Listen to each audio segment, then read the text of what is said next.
நம பார்வதீபதையே அரகர மகாதேவ நமச்சிவாய வாழ்க. அடியார் பெருமக்களை வணங்கி மகிழ்ந்து திக்கலாம் புகழரும் திருநெல்வேலி மாட்சிமையிலே தென்றல் வந்து வளம் கொளிக்கும் தென்காசி மாவட்டத்திலே சங்கன் பதுமன் ஆகியோருடைய சந்தேகத்தை தீர்த்தருடைய சங்கரன் கோயில் மாநகரத்திலே இன்று ஆடித்தபசு திருநாள். அன்னை கோமதி உலக மக்களின் நலனுக்காக தவமிருந்து வாழ வைத்த ஒரு பொன்னாள். இந்த அருமையான நாளிலே அந்த அன்னை கோமதி தவக்கோலத்தோடு வீதியிலே வருகின்ற காட்சியை அருமையாக விவரிக்கிறது கோமதி சதரத்ன மாலை என்ற அருமையான பொக்கிஷ நூல்.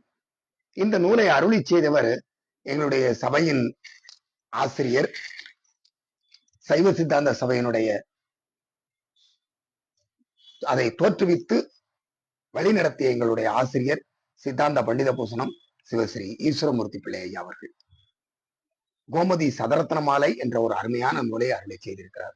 அந்த நூலிலே அம்மை தவக்கோலம் கொண்டு வருகின்ற அருமையான காட்சியை அழகாக சொல்கிறார்.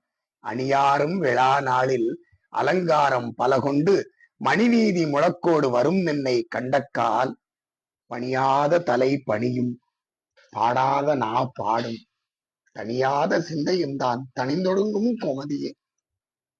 அருமையா பாடுறார். அந்த பெருமாட்டி அப்படியே தவக்கோலத்துல வர்றத பார்க்கறதுக்கு 1000 கண் வேண்டும். அதை பார்த்தா யாருக்கும் பணியாத தலை கோமதி முன்பு பணிந்து வணங்கும். யாரையும் பாடாத நான் அன்னை கோமதியை வாழ்த்தி பாடும். அப்படி பாடுவதனாலே நம்முடைய சிந்தையெல்லாம் தணிந்து இந்த உலக போகத்திலே மயக்கின்ற மயக்கம் தணிந்து அன்னை கோமதியின் திருவடியிலே தஞ்சமாகும், பணிந்து ஒடுங்கும். ஏன்னா அன்னை கோமதி எப்படிப்பட்டவ தெரியுமா? எங்க கோமதி எப்படிப்பட்டவ தெரியுமா? பன்றி முதல் எவ்வுயிருக்கும் பரமபிதா பரசிவ பிரபு.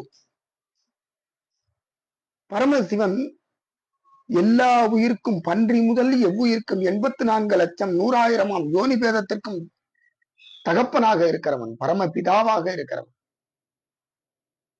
அந்த பன்றி முதல் எவ்வுயிரும் பார்க்கில் உடன் பிறந்தவையாம். என பரமேஸ்வரன் தகப்பன் என்கின்ற ஒரே காரணத்தினாலே, எல்லா ஆன்மாக்களுக்கும் அவனே தலைவன்கிற காரணத்தினாலே எல்லா ஆன்மாக்களும் உடன் பிறந்தவை.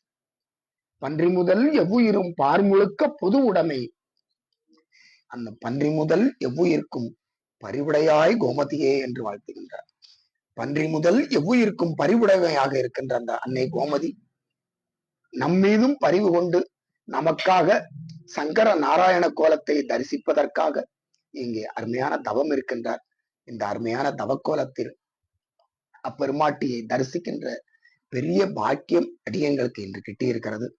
ஆகவே உலகமெல்லாம் நல்வாழ்வு வாழ, நோய் நொடியின்றி சிறப்பாக வாழ அன்னை கோமதியினுடைய திருப்பாதங்களை மன மொழி மெய்களாலே துதித்து வணங்கி போற்றுவோம். திருச்சிற்றம்பலம். நம பார்வதீபதையே அரகர மகாதேவ நமச்சிவாய வாழ்க.